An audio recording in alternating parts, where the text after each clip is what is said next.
record. Very good. You know what? Before we get into the 4Ps, I'll talk about this. So, and on one of the Instagram, the reels I posted on Instagram, this is recording, but I'm just to let you know. A guy responded. It was the one where we were talking about like how immature people are that they have their parents going with them to the job interviews. Oh yeah. Or to ask for a raise, and we're like, that's not even an adult. You got a hate comment? Oh yeah. Oh, he was. Oh, these boomers. Imagine being this guy with 78% body fat.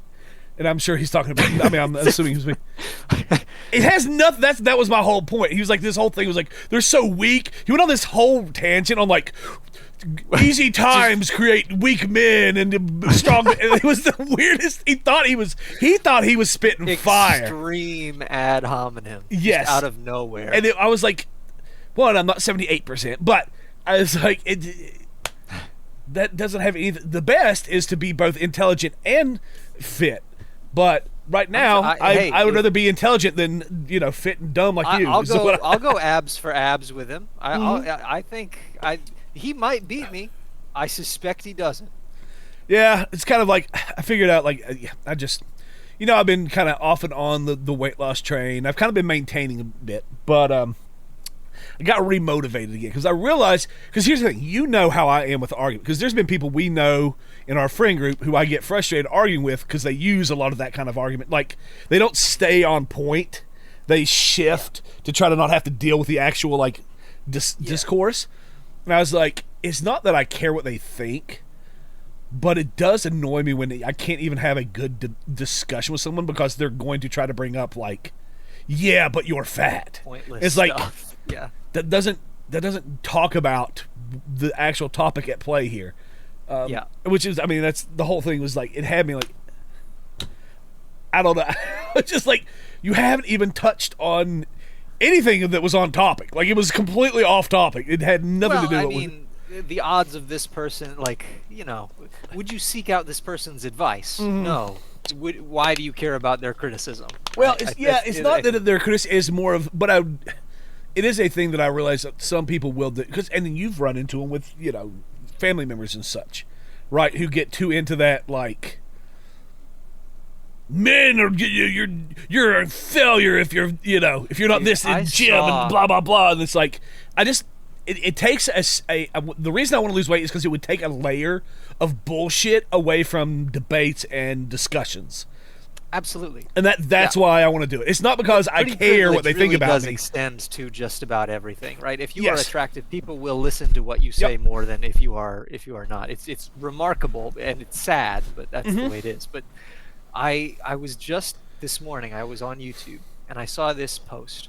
It's by Chris Williamson. Do you know who Chris Williamson is? I tend to hits me as being familiar, but not off. So he has the Modern Wisdom podcast. I tend to like his stuff. Right, I think he's up there as far, but he's not perfect, right? Right. He there was a video. He had a guy on named DJ Shipley. Do you know who DJ Shipley is? Shipley is, yes. And the thumbnail said "Built for War," and like the first couple of lines in there, because you hover it and it'll play a little bit at the start. The first couple lines are like him saying how it's hard to not kill people. Right, I was literally losing my shit over how stupid this claim was. Oh my god, right? So dumb. Yeah. And this dude is capable, right? He's capable. He's intelligent. He's fit. And why does he feel the need to do this stuff, right? What is this? Well, I do have I think it's not all, but I think there's a lot of people who got famous for being fit and getting into the get your body under control, get your life under control. That they're kind of dumb. That's why that's what they have to lock into, is because deeper thinking doesn't work for them. They have to have that shallow. Because so many of them do it. Even good ones, even guys that I think, even some of the health influencers that I think, overall they're doing good. They're teaching people to be in control of themselves, to think of their life as something they control and they can impact. Yeah, that is good. But sometimes you hit, and then you start. If they get any deeper than that, you're like, these guys, Uh-oh. yeah, not all the crayons are in there. It's like it's not, they can't process information particularly well. They're like the definition of like a meathead is really what it is. It just hurts my soul because I know that people like Yes. brainlessly look up to these Yes. kinds of comments Yep. about masculine, about like Mm-hmm. strength, and it's like, what the hell are you talking about, man? All right. I mean, I was trying to think. I was like, there's some chunky. I mean, I would, even though I don't particularly love George R.R. Martin, if you think of what he's accomplished in his life, compared to some of these guys who actually haven't done anything other than be fit. That's really about what they've done. I'm like, can you really say that your life is that much better off? That, you know what I mean? Like, are you really that much better? Like, No, I doubt it. it's like they're trying to be like, if you're fat, you can do nothing else with your life, and it's like, that'll just, it affects everything. Everything falls apart. You're a horrible part. And I was like, one, you know me, and anybody who watches this podcast, I do not excuse being fat. I think it is unhealthy. It is not the optimal way to live.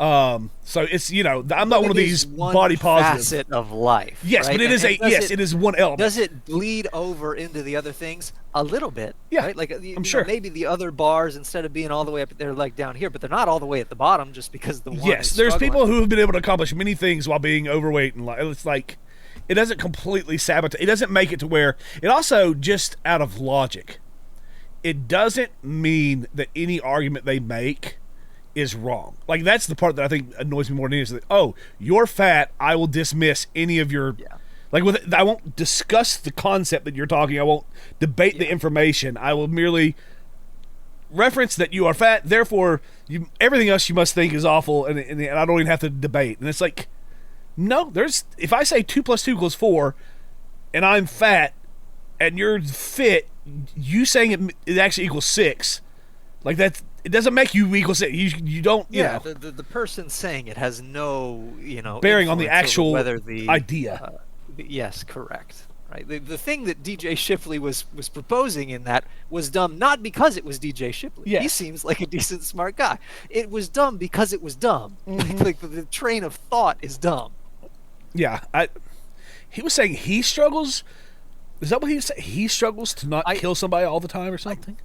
I believe so. It was just a short clip, so I'm missing context. Okay. Right.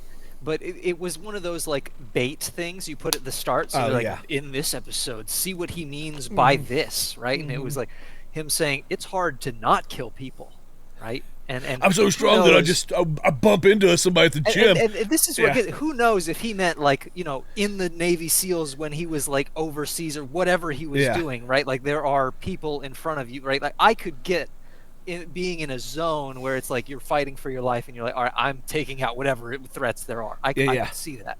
But the part of me that worries about it is that I think a lot of these people are sort of advertising this systematic thinking in modern civilian life, right? That you should be built in the warrior in a garden, not a gardener in a, all this crazy stuff, right? Always ready to fight somebody. Yeah. Yes, right.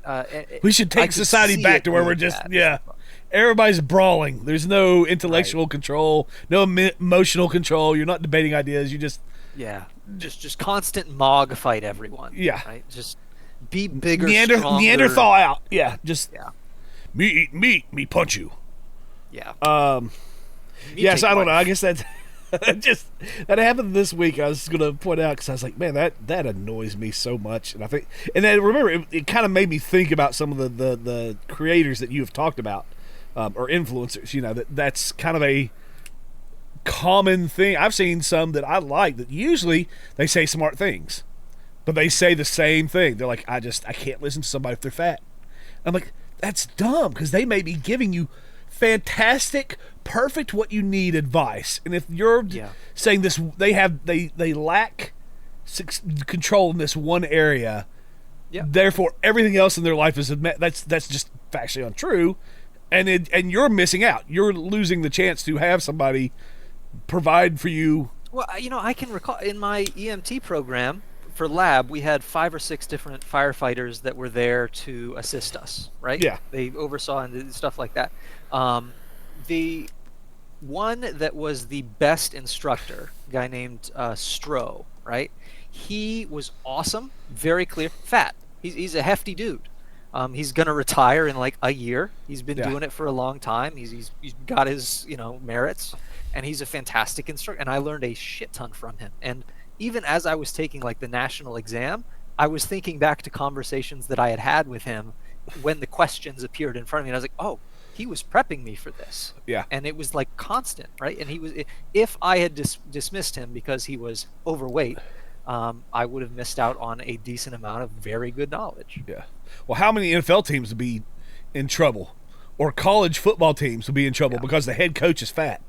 Like, so many won national championships with a fat head. It's like, well, that's the other thing, because like them, up until my mid-20s, even late 20s, was fit. I only put the weight on after I kind of like, and that, I think that's hard for a lot of people to understand too, is if you lose, like when you're I was super into competition. I loved competing, and it was the intensity, and it drove me to get to the gym 6 days a week. I was just always in it. But when that leaves and you don't have that like purpose to going to the gym, the same level of like I know other people are working and I'm gonna go head to head with them, and this will decide who comes out. It's a weird like just like it got really hard for me to get to the gym. And then I start competing in video games, and that's where I think I actually got off track, is I started competing in shooters.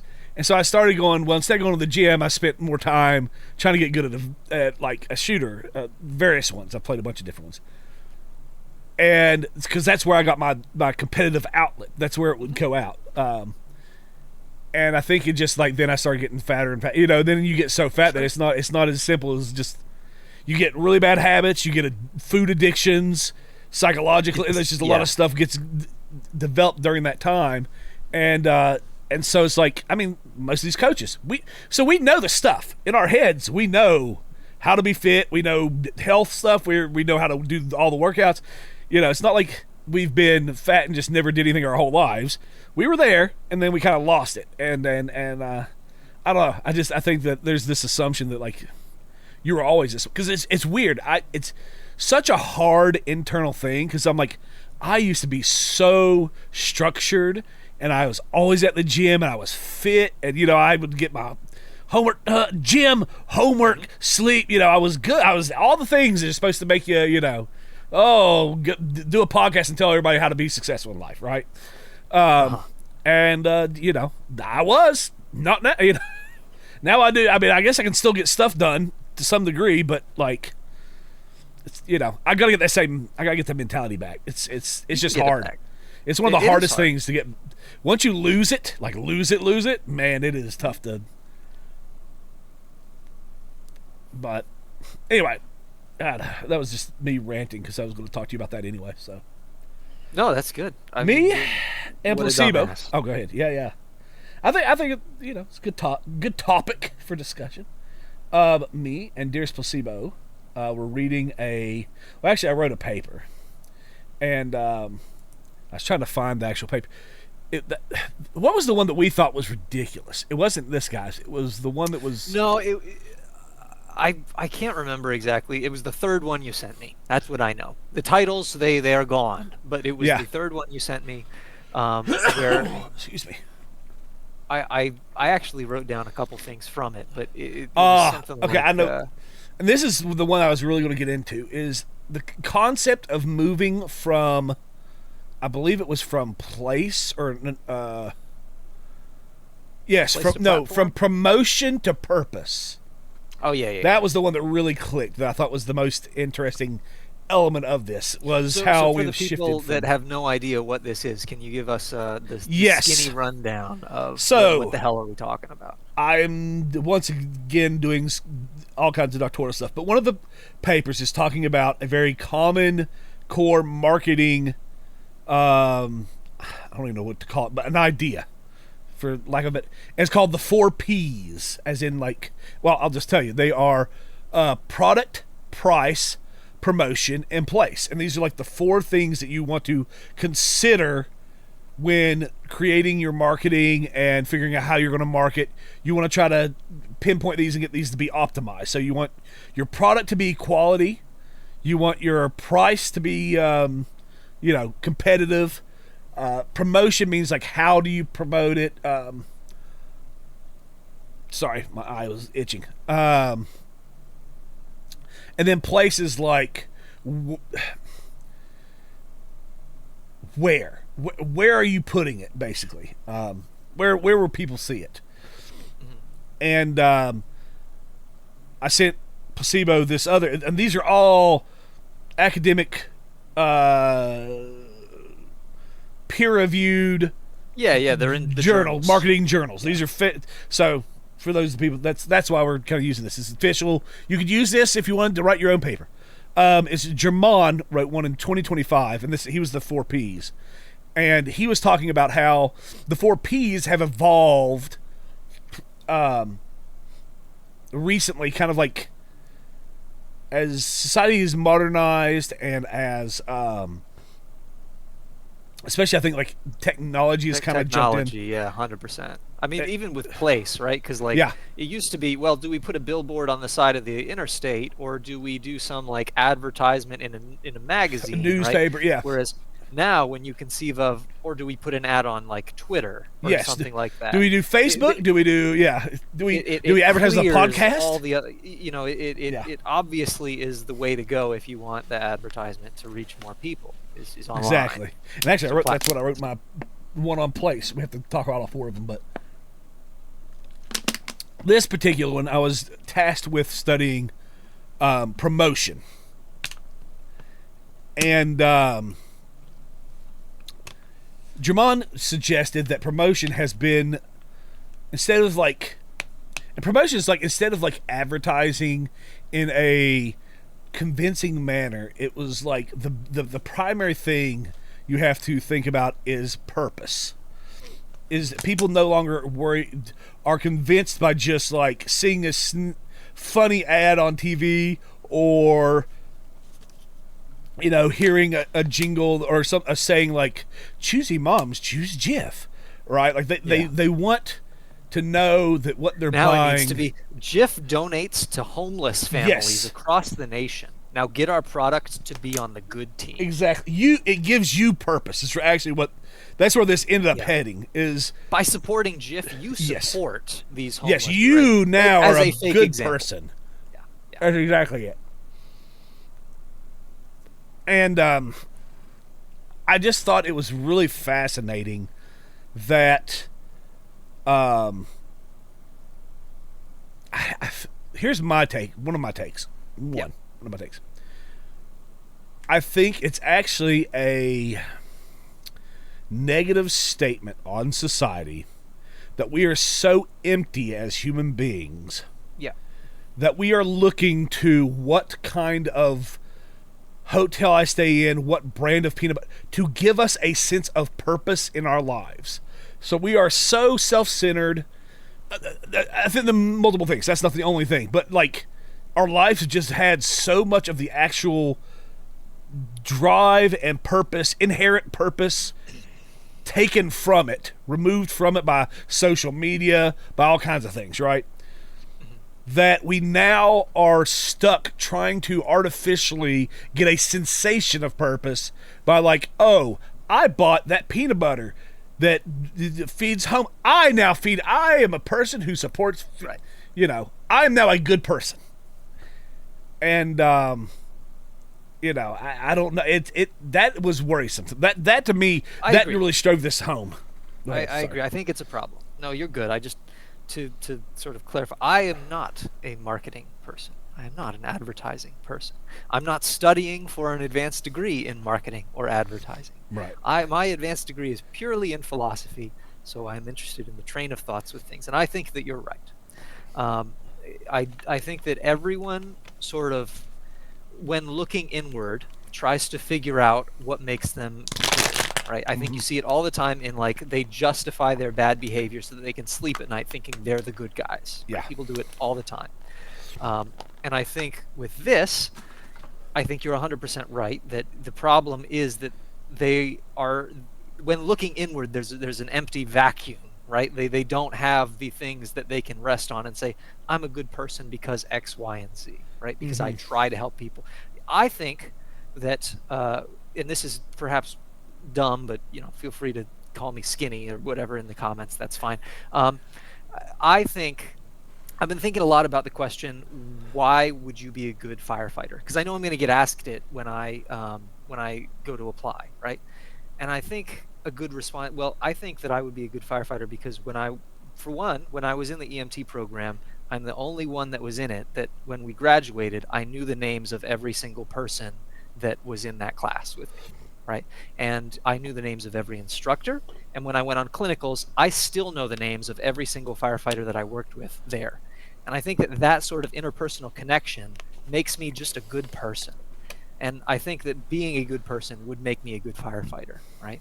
Um, I think that having that chain of thought, that reasoning, that it gives me a foundation such that I can go and I can, make mistakes here, make mistakes, but I have something to rest on. I think a lot of people don't have that, and they're on very shaky foundation internally. And I think that they are filling it with empty marketing nonsense.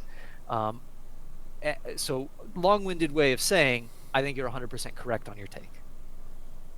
Well, thank you. Yeah, yeah, no, I like that answer. Um, but yeah, I was trying to look up the word that I was looking, and I think it's eudaimonic. What? Do you remember what it was? Because you read it too. Eudaimonic. Yeah, eudaimonic. Common moral, ethical thing. Like trying to, from what I could tell, it meant like feeling fulfilled, and it like is. It's your a life fulfillment and a flourishing of the Yes. human spirit. Yeah. And what these guys, I think it was, I'm gonna try to read their name. Dang Van. Oh, okay, yeah. It just looks like Dang Van. Dang Van, and then a bunch of other guys. They were saying that people would actually they were getting fulfilled. They were having life purpose fulfilled by engaging in these brands that had purpose. And I think me and you were starting to be like, no, they were just. I think feeling we got to like look it. more closely at that. Right? Yes. Just because you might say yourself that this makes me feel good doesn't necessarily mean that. I mean, stated versus revealed preferences are a very real thing. Right. What people say is not always what they mean. Yeah, and I know a lot of people that like, oh yes, I'm happy, or yes, I'm a good person. But it's like, I think this is where a lot of the political stuff that we get into, where you see people refuse to budge, even if there's an immense amount of information that says your side's lie or you're wrong, is because their sense of I'm a good person comes from that, and they can't go, well, I'm still a good person even if I got this one thing wrong, or this doesn't take away from, they can't, it's like it's so heavily focused on this one, like this brand being right, that the I can't, ideas become so central and core that they do you think, see, there's also a part of me that thinks deep down people know when they're being self-centered. They know that a lot of the stuff they do, like a subconscious level, and so they then try to go, oh, but I drink out of paper straws, so that bounces in their subconscious, in their deep down. Oh, well, I buy from this hotel brand that only uses organic towels, so it bounces out the fact that I know that I kind of push that lady out of the or I tried to cut or what. I do think they do. Yeah. See, that's why I was kind of people get. I forget what it's a very common psychological thing where if you look at someone else's behavior, you attribute it to their like humanity, right? Like that person who cut me off in traffic, they're a bad person. Whereas if I cut someone off in traffic, it's a because mistake. I'm in a hurry, Yeah. right? It's the circumstances for me. Right. And so we it's tough because in a lot of ways mentally we are our own worst enemy. We torture ourselves with the horrible, but at the same time we also give ourselves a lot of leeway on many things that we don't give others leeway on. So it's a strange situation. But yes, I agree. I think they do that all the time. They sort of bank the good things that they do, so later when they do bad things, they can rely Their brain sort of uh, pretends it's an even trade. Right. Sorry, I was thinking No, you're further, good. but I was also playing with my. Does this? Well, I guess you wouldn't be able to tell because you're listening to this mic. Actually, let me give me a second. I'm going to switch over. He can't hear me right now, but that's okay. Give me a second, guys. Um,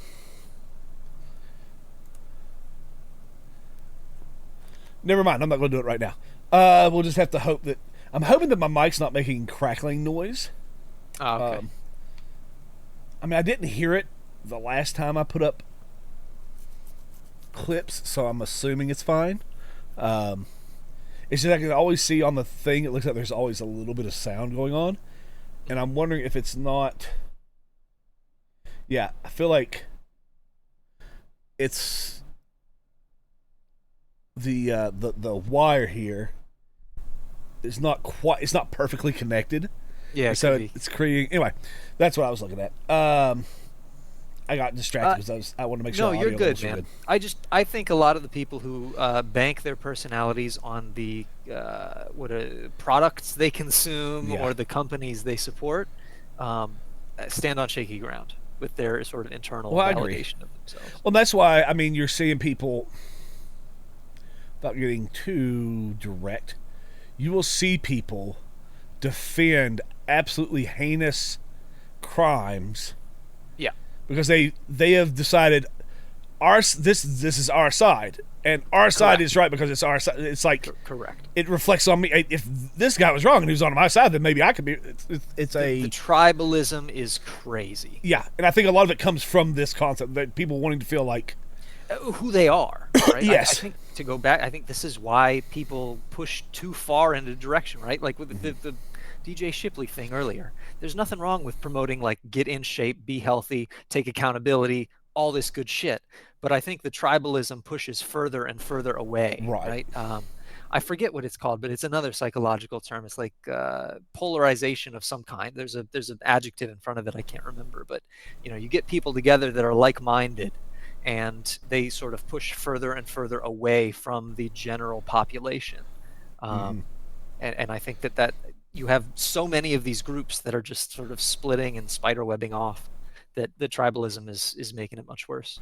I always can think of like Hollywood when I think of it, like because basically we say you're in your bubble, right? That's what you're in your social bubble. So we kind of, as a general, you hear people talk about that all the time, and it's like you see them, and they're always the ones that have the goofiest like causes, right? And they do the cheesy, yeah, videos where they're like, what if I? And then the next person, what if I? And then the next person, what if I? And so, what if I was your sister? Or so, you know what I'm saying? They think they're making this great. It's like, this is the dumbest shit ever. And it's because they know that they're playing pretend and they're making millions of dollars. And a lot of them are probably in some creepy stuff. It pisses me off so much, the pretend. Because you're right.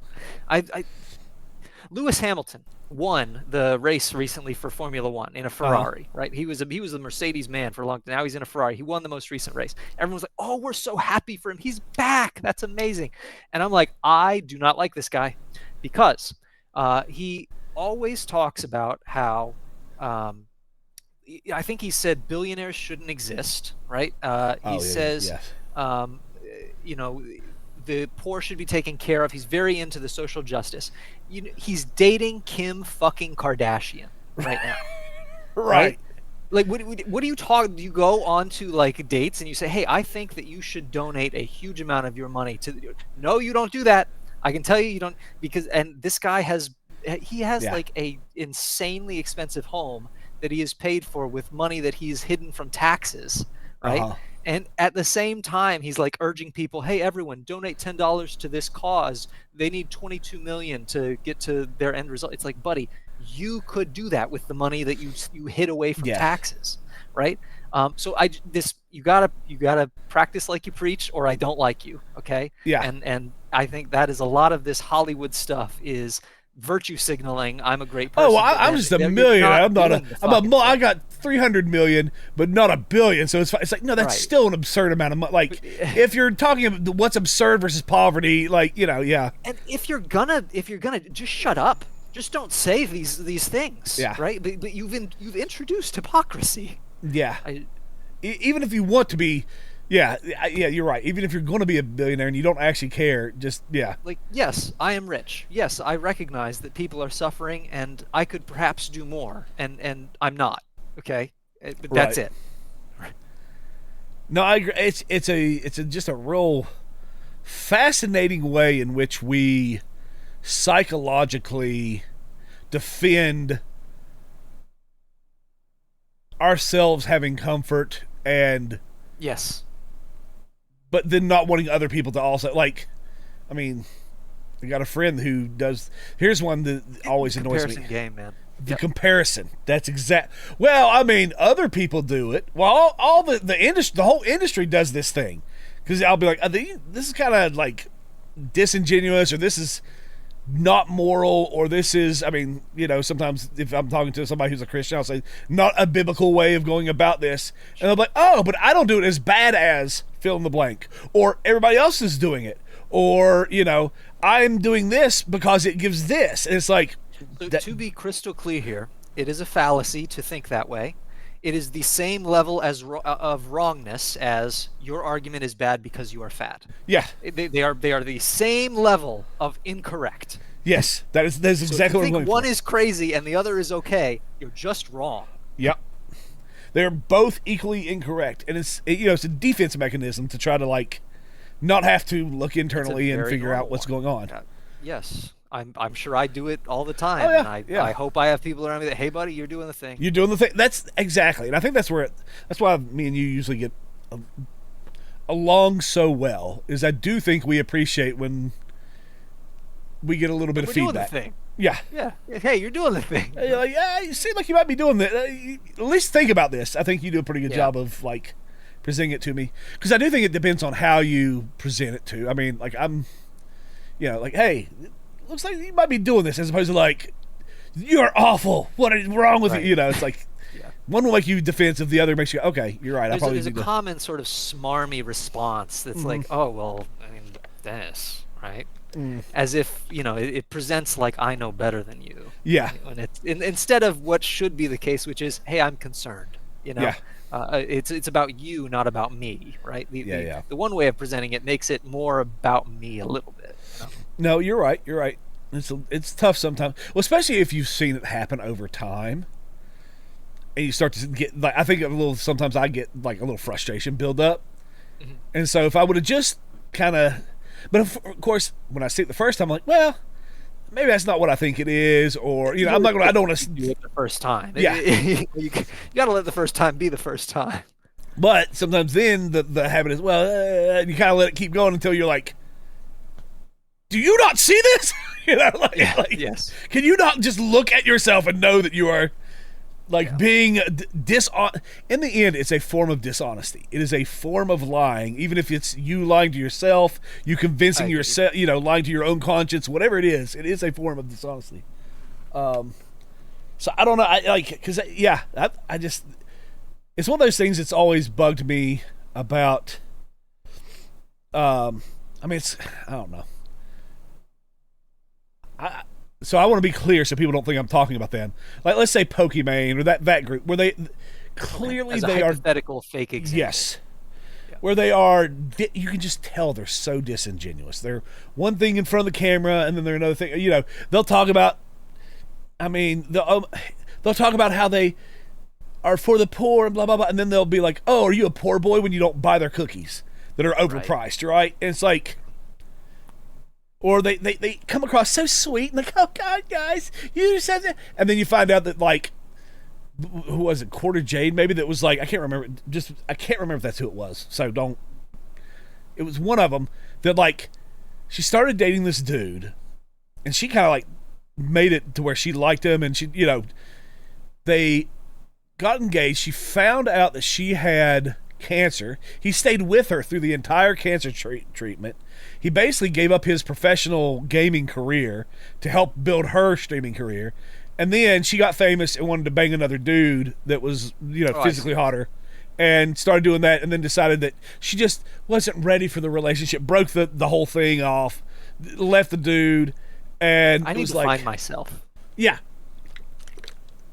It was basically exactly that. And it was like, anybody who has even the least bit of morals, regardless of your gender, goes, that's sleazy. That is just, this guy gave you everything. He stuck through you through all the hard times. And then the second you get better and you're good, you're feeling good, you just toss him aside. It's that lizard brain taking over. Yeah, right? It can happen to any of us, but you gotta point it out. Hey, your lizard brain's taking over. It's wild. But then they play like they're so cute and loving and caring. It's like, no, you're not. You're selfish. No. I think that's what it is. I think I'm identifying something here. So I'm glad we're having this conversation. I think that the way we should work is we should attempt to reduce our little lizard brain's function and have this sort of higher minded thinking. But I think what society in general, and especially, the guy versus girl, this thing that's going on right now, I think all of it is like trying to be the one the lizard brain wants, if that makes sense, right? Like, let's just assume everyone else is lizard brain, and now I need to be the one that the lizard brain goes for instead of the one that the higher. I think that is what's going on, and I don't think it's long term going to be any good. Because it's funny because you didn't say this podcast. What do you think the lizard brain is? Because you just started talking about the lizard brain, and so if this is the first time they've heard lizard brain on this podcast, they would be like, "You're right." So Freud called it the id. I would refer to it as your amygdala. It's the most basic part of your brain, with the most basic of emotions, like fear and anger, right? It's stuff that was there to keep you alive, right? It is not your thinking capacity. It is your animalistic instincts, yes, right? Because you have both. And I suppose that's what I'm talking about is your animalistic instincts that people are trying to sort of be the one that those go for instead of, and just sort of scrubbing away like people don't have higher order thinking. No, I agree. Okay, yeah, thank you. I was kind of looking for the next one you did that, but yes, How is I don't this know about why. marketing or advertisement? But we got I was gonna say, that's actually I was trying to figure out how I could pull it back in while you were talking. No, it's impossible. It was a distinct diversion, but I think. We were talking about purpose. Something. We were talking about purpose, and then how people have to fill in purpose because they're actually living purposeless or self-absorbed lives. Yes. And so then we kind of getting into being disingenuous, lying to yourself, and kind of putting out the wrong face, right? Putting out honest a fake reflection would be, hey, there's vacuous space here. Yes, and instead something's of missing. That, yes, then we instead fill it with the products, the companies. Mm-hmm. Well, that was the other thing I was going to say. It's super disingenuous and dishonest. Instead of actually doing something for all these causes, people just want to buy a product or tweet it. Bring people love to bring awareness, right? Oh, they love. Oh man, I'm such a good person. I brought awareness. I just want to start the conversation. Yeah, I'm just asking questions. I'm a good person because I'm making people think about this because how much harder is it to do a Tim Tebow where you have to actually go to Africa and do stuff, work yourself, or build an organization, or go to a soup kitchen and actually feed them. They don't want to spend their weekends. That's their weekends. They don't want to. So they'll just tweet, or they'll buy a box of cereal they were going to buy anyway, but they're going to buy it from a brand that says they feed the poor or whatever, right? Like, people, so much of our I feel good about myself, I'm doing so good, are so, it's not even real. It's even that is just fake, surface. It's like, I think it's an acceptance of a thing that has been sort of presented to people for a long time, and I think has sunk in a little bit, and people don't have a high level of awareness about it. I think the rhetoric is largely that you do not make a difference individually, but a company that has a bunch of money can, right? Mm, I think that is what is being slowly accepted yeah. and just gone with, which is the exact opposite of the truth, I think. Yeah. Because it is you that needs to have the effect, It would have the so much individual more. level. Yeah, if everybody would just do their. Well, here's okay. I'll give you an example of this that kind of currently on the hot social media takes. So the Japanese fans in the World Cup Yes. pick up after themselves, Yes. and they clean the whole place. And that's fantastic. They are absolutely awesome. Love them. I wish the world would be like that, but they wouldn't even have to if each person would just take care of their own trash. If they were just like, so someone else doesn't have to take care of it, I will just get mine. There wouldn't be trash for everybody to have to go through the stadium, right? And that's the reality: is you wouldn't have to trust these big organizations to actually spend your money the way you want. You wouldn't have to give all this power and authority to the government and then hope that they treat and spend your money or use the power wisely. If every single person just did what was within their capabilities in their lives to be selfless and to take care of it and solve whatever problems they think exist within their power, you wouldn't need these vast things. And I don't know. I guess that's where I was kind of. No, I agree. I would. I think in this magical world that you present, everyone, it works I know. I out wish. great. I'm But- saying.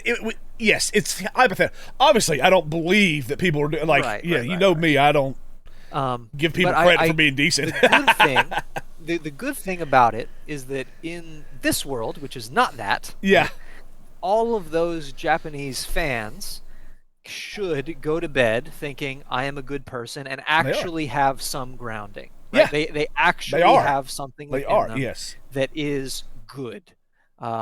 And thus I think they are freed from the yoke of marketing products on the basis Yeah. of I mean, of course, then you go. purity. Still doesn't give them the right to go stab somebody, but Of course not. yeah, right. Because the reality is, good at being a good person, not being good, being moral, being immoral, is not doesn't give there's you not a carte scoreboard. blanche to go Yes, do it's bad not a things. scoreboard. It's Yeah, not you tick want one that here, goodness tick one score here, as tick high one. as you can get. Yeah, You don't get to be like, I did a good thing, now I'm going to do. You don't, yeah, you're not looking yeah. for balance. You're looking for up there. yeah. Yeah. And boy, that could get us moving on to a conversation about how deeply culture impacts, Oh yeah.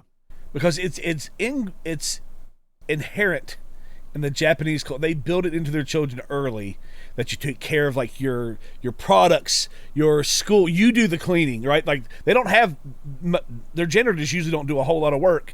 The kids themselves clean the schools, et cetera, et cetera. Very So on. good aspect of their And that's why, yes, it's a fantastic. There's some elements of their, they sometimes get a little too much like you don't matter as an individual, but that's why there should be some balance. But this particular element where you are perceiving, how does this affect others? How does this affect society? How can I be good to other people? How can I make society better? It's not about what I get out of it. It's about what I give to other people.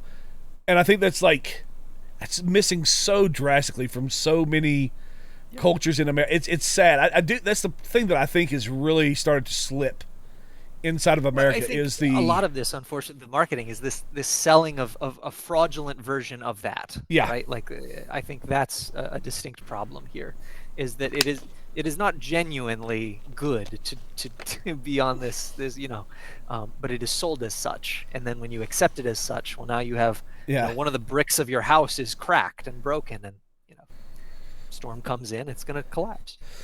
Yeah.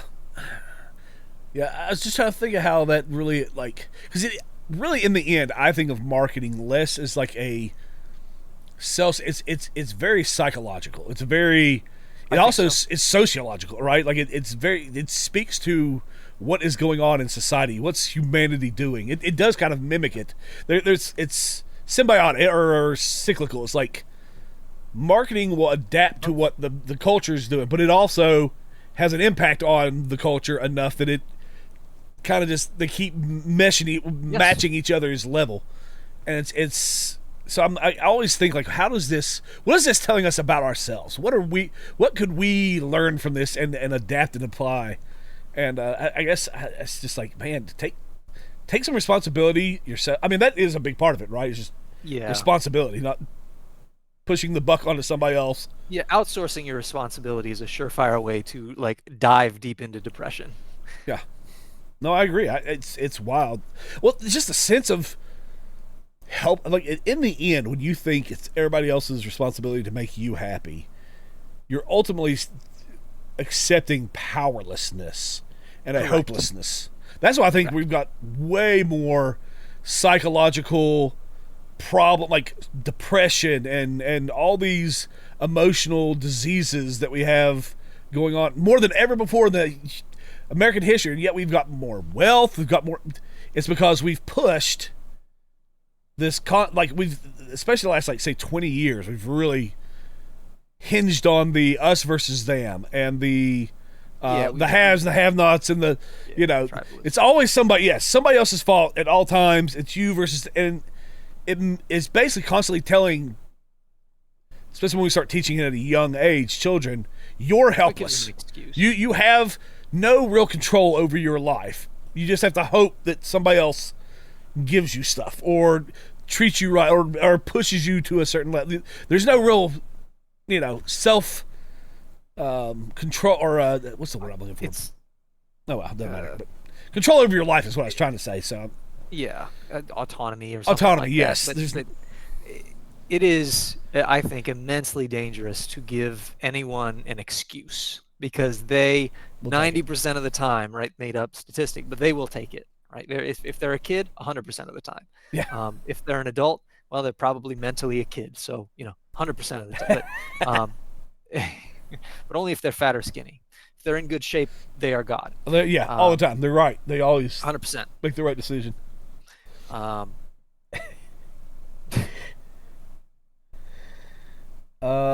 see. But I think that's a lot of this. I think a lot of this is the unintended effects of giving people an excuse, which is that they take it and then things get worse.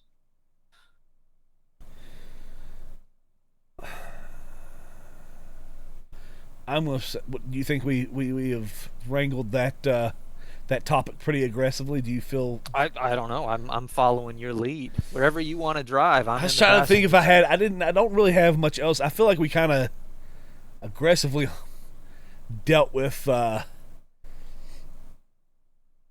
false piety, the sense of self-worth. You know what I mean? Like, they kind of dug into that. One distinct avenue of virtue signaling we've crossed off the list. Exactly.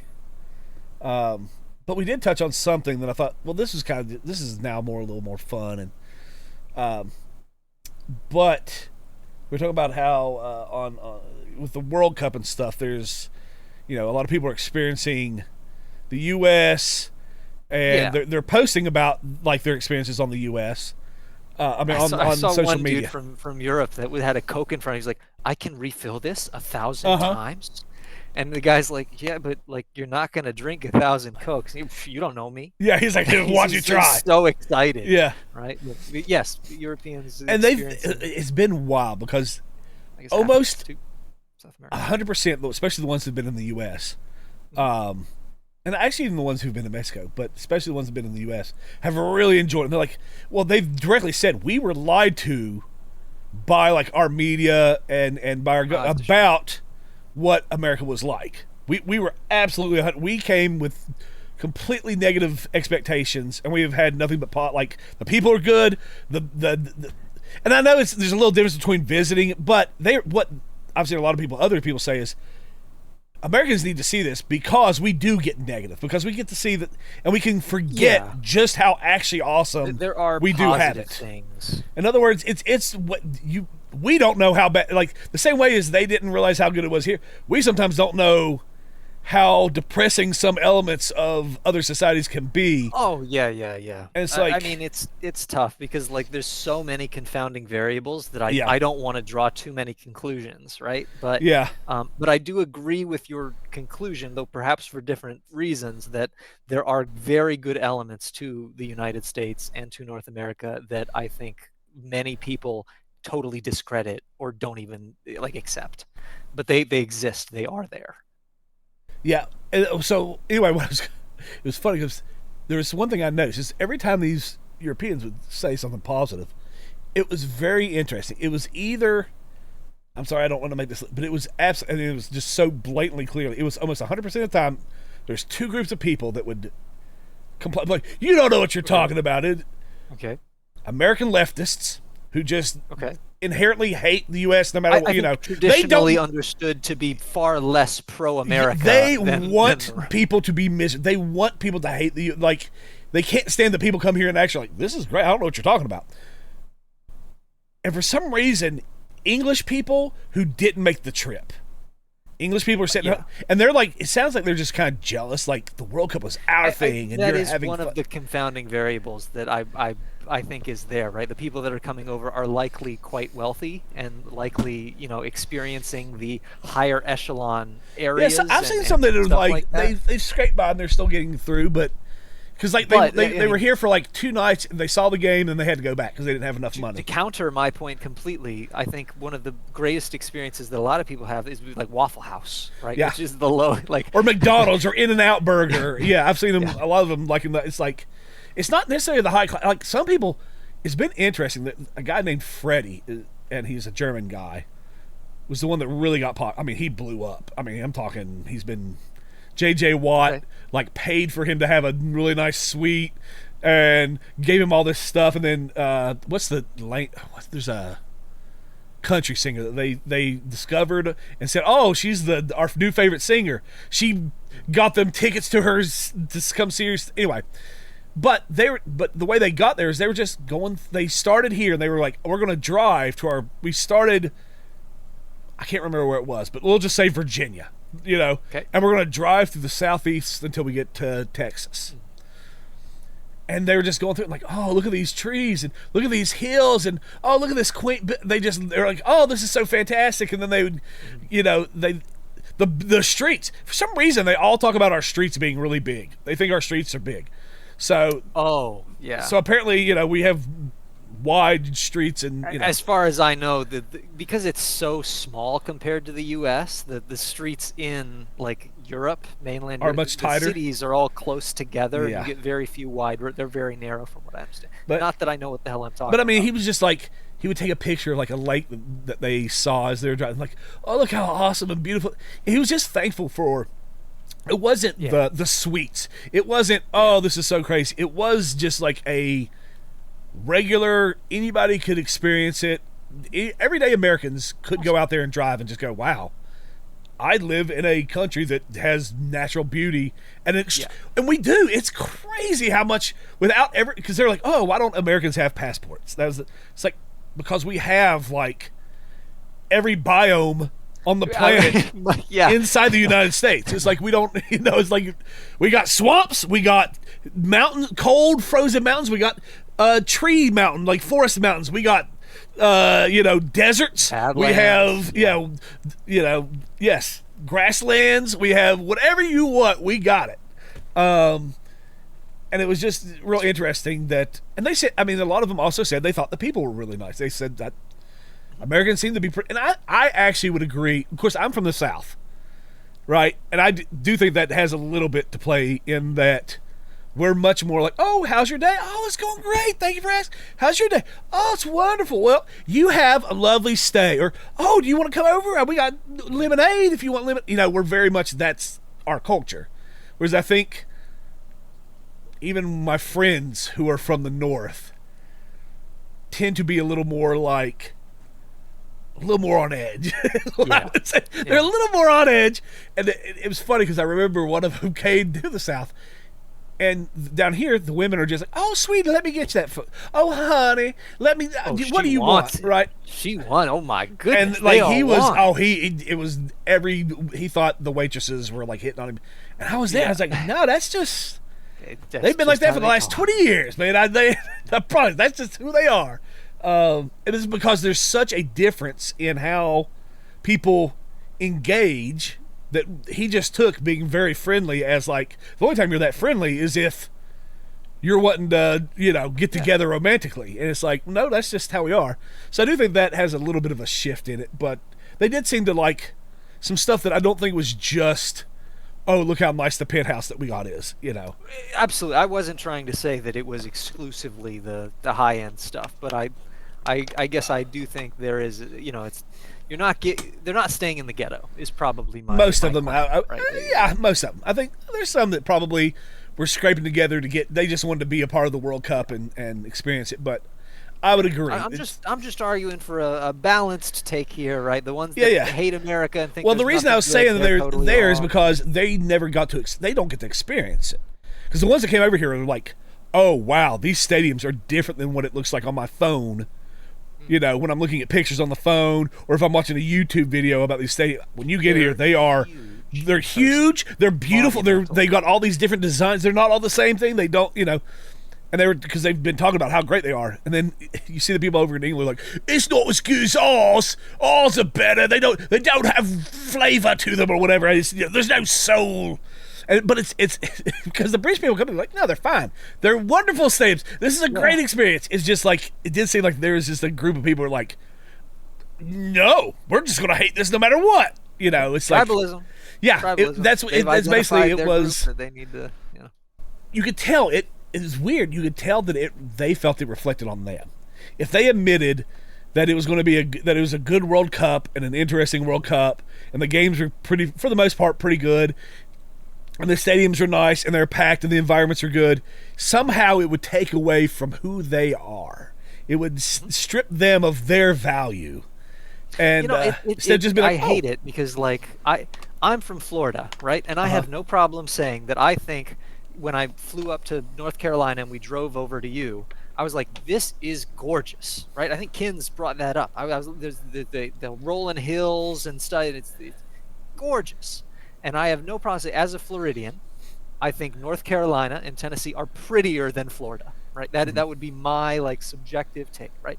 I don't feel any less of a person, right? I'm not like, oh, I've lost. Right? I've lost as a Floridian. Our team is lost, yeah, somehow. I have no problem telling you I think Mexican food is way better than American food. I love Mexican food, right?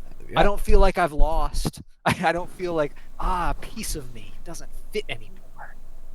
Oh, hold on. I was getting ready to see if I could. Okay. Now I've got goop on my fingers. I had some kimchi. I had a patch of kimchi, and I was going to be like, see how, go Korean food. I just got done eating it with my. But like, But yeah, and I love it. And I'm not like, our team. Yes, I am a less of a person because somebody else has good food. But this is exactly what the truth is, do. you can both have good food, right? Like I think that's what I was getting. Like, it's like, yeah, I'm sure. Excuse me. I'm sure the British or the English stadiums, football stadiums are fantastic. I'm sure they got spirit and the crowds are rowdy, and I'm sure it's a fantastic. That doesn't mean the Liverpool one is famous for that. Yeah, right. The atmosphere and stuff, and that's great. And that's great. Both can be true. Both places can have good atmospheres and be fun. It's like you don't have to have one or the other. There's no competition. It's not like there's not actually a ranking. It doesn't make, I don't know. It's just really weird when you see like people having fun and other people who weren't even knowledgeable. That's what it was, right? They're ignorant. Telling them, you're not allowed to be, no, you can't be having fun. That's incorrect. It's like when you bring your friend to meet another friend, and then they start getting along better with than you get along with, and you're like, what the hell, man? That's basically what this is. That's exactly what it's like. What? Why are you guys? You're not allowed to have fun. Yeah. Though I will say one of the funniest things I've heard. Two things. One, the people who have been in Canada and then went to the U.S. and also went to Mexico to watch games were like, Canada ain't it, man. They're like they're like structurally. It's Vancouver, right? Vancouver's the Toronto. Place where they have, and Toronto, okay. And they're just like those cities are not. That ain't like just the surrounding. Like it's just not. Basically, they said, and one actually, this was a quote.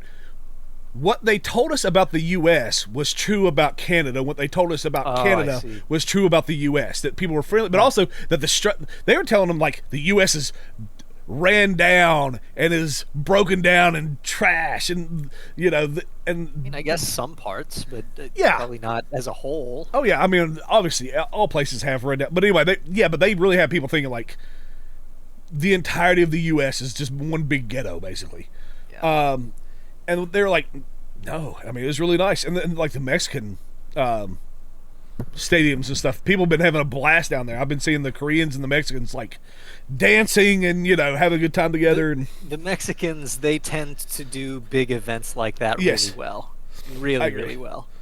and I mean, their soccer stadiums are, the one in Mexico City is massive. It's crazy.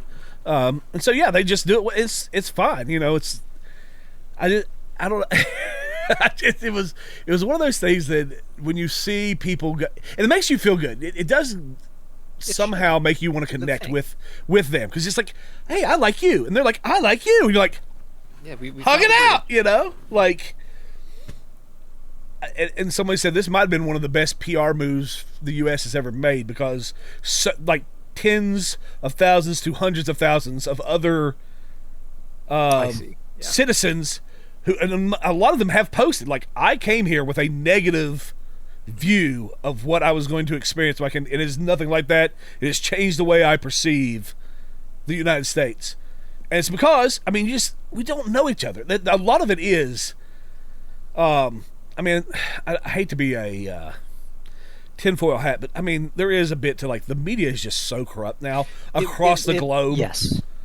They just no tinfoil hat required. no. It's just true. It's they lie and they try to like make people dislike each. they want you to think certain things. Yes. Right. It is in their interest for you to think certain things.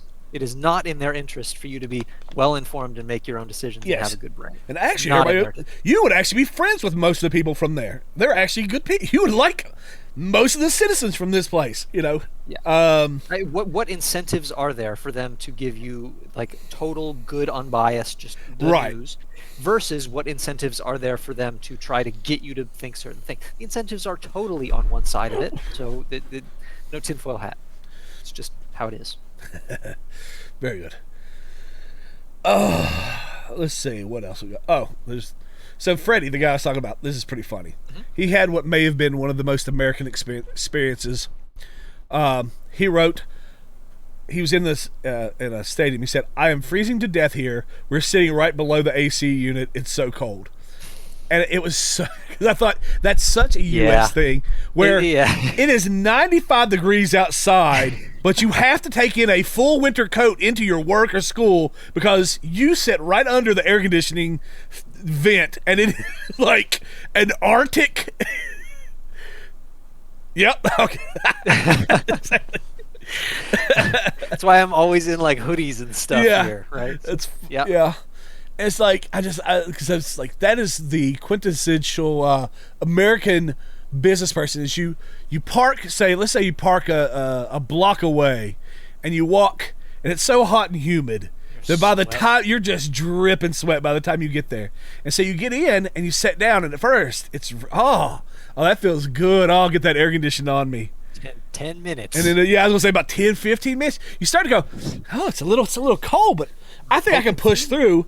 And then about 45 minutes, you're burning paper. You're starting fires. You're eating like woolly mammoth meat because you went full Neanderthal. It's the Ice Age. You're chucking pencils at people trying to, no ugh. It's freezing. the squirrel is going crazy. next to Yeah, you. exactly. Yeah, the Pixar squirrel is Rat. Yeah. But it made me kind of and that's what I was saying. It made me like feel connect, even though I don't know Freddie. It made me feel connect because I was Shared like, experiences are a that is beautiful- a very American shared experiences. Yeah. Outside's a billion degrees, but man, that inside sometimes it's too cold. Oh, let me tell you about some AC. Oh, fantastic. God bless American air conditioning. As I had to go without, I don't know. I don't think we ever talked about this on the podcast where I had to go without it for like 2 or 3 weeks. And man, let me tell you, nothing makes you appreciate air conditioning like being without it when the heat starts Yeah. just sweaty and you're in the South, so it's not even a dry heat. It's that sticky. Dude, I've been putting on my firefighter gear, right? Because you're Uh-huh. supposed to do it in like under 2 minutes or something like that. So I've been practicing, right? And my first attempt ever with it, I got a 1 minute and 3 seconds, right? It flowed. It was like, Yeah. damn, we are going. I did mess up one thing. I put the like, not balaclava, but like the thing like that. I put that on Uh-huh. after the jacket. If I just put that on sooner, it would have been golden, but my mistake. But after that, I was so sweaty from being in this heavy gear, even just for a few minutes. I was so sweaty that when I took it off, put it down, got ready to go again, my arms are getting stuck in it, right? And I'm like Yeah. struggling to move. Everything is just sticky because I'm so sweaty, and not 1 ounce of it is actually evaporating off my body because I'm in Florida. Yeah. It's all there, man. So, listen, I So know all I about went that. from 103 to Yeah. 145, and I stuck at like 130 for the rest of them, just because of That's the sweat. yeah. That's why I mean it's like it's one reason I have a bunch of air purifiers down here in my room is because I used to like try to go up and smoke outside. I'd open the garage door, but I mean, when you get to start getting about this time of year, June, July, it's hot early and it's so humid that it just I feel like sitting out there for an hour is 2 hours, however long it takes. Yeah, It's just it's like I don't even enjoy it. I don't even enjoy it. yeah. It can be bad, for sure. But yeah, it was one of those. Which I know that wasn't that a weird thing. I don't know why. It was mostly the English. I don't know why the English are just pissy. Um, but were you aware of the whole like where they were like you don't understand an English summer, what an English summer is like? That Oh, everyone has this bullshit like, oh, you couldn't handle this, you couldn't handle. Everyone's got it. well they were Yeah, like freaking out because they were saying oh it's a heat wave and then Americans were like that's like 80 degrees Fahrenheit because they were talking about their and we're like it's like 80 degrees that's nothing or whatever. And then they're like, oh, you don't understand. It's so hot and humid. And we're like, no, we have very humid. But and then Americans were like, well, just buy air conditioning units.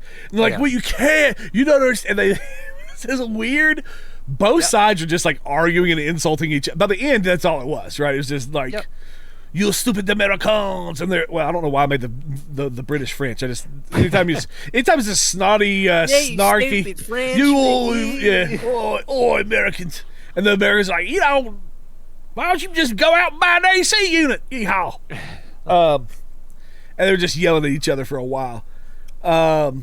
But it was a weird thing. That's like, do y'all just not know what kind of like temperatures we have? Or something? I don't know. It was a They really must weird. just be ignorant. I mean, I get into my car and it says like 105 just about every time, Yeah. and but I don't know.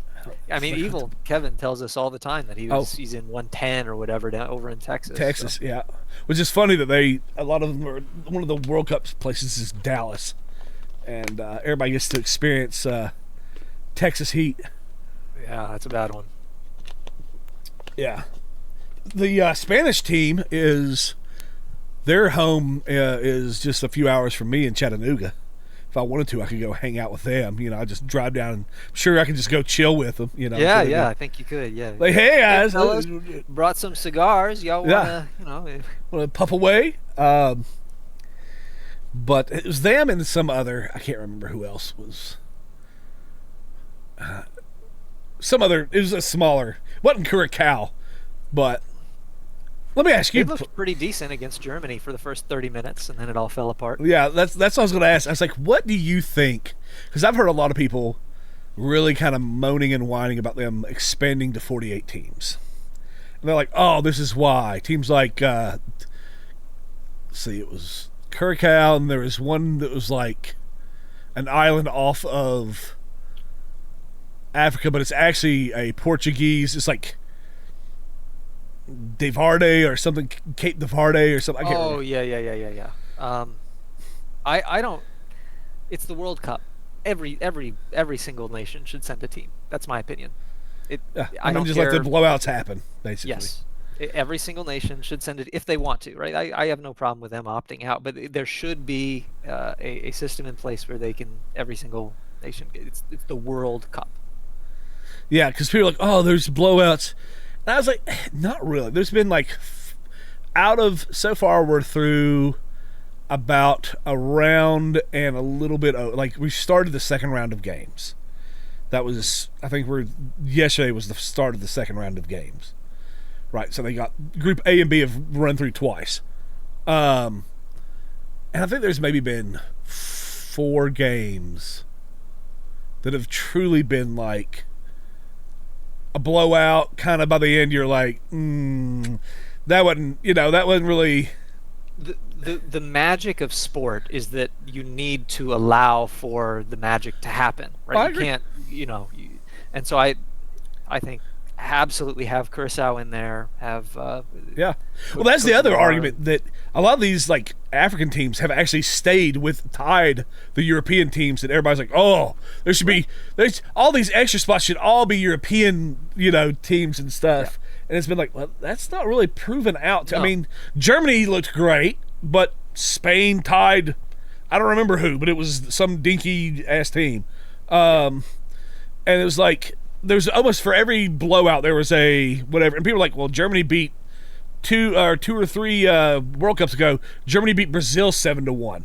Like you weren't like, oh, why was Brazil even in the tournament? Right? Like there is a weird like elitist a little bit that they're just like, oh, it is. Italy should be in. The European team should be. It's like not really. I do think the same thing that's happening to American basketball globally is starting to happen in soccer, where America used to be way up here and everybody way down here. And America's still better, but it's like real close, right? Like it's now tight. I think soccer is football is starting to do the same thing. At least where on that trajectory, I think. Yes, some of these African countries that would have been blown out are now kind of playing fairly even with the European and the South American teams. And I think the more time they spend playing against those teams, the better they're going to get. They can actually get somewhere with it to have the World Cup. And if you got to restructure it to where it's like, all right, the Americas are going to have their little section to decide the 16 teams that go through for them. The European area, they're going to have theirs to decide their 16 teams. Then Africa's going to have theirs to decide. I guess technically, isn't that what happens? They do the qualifiers for a couple of years. So that's technically what I guess. What I think they should do, if they want to keep it at 48 teams, is take,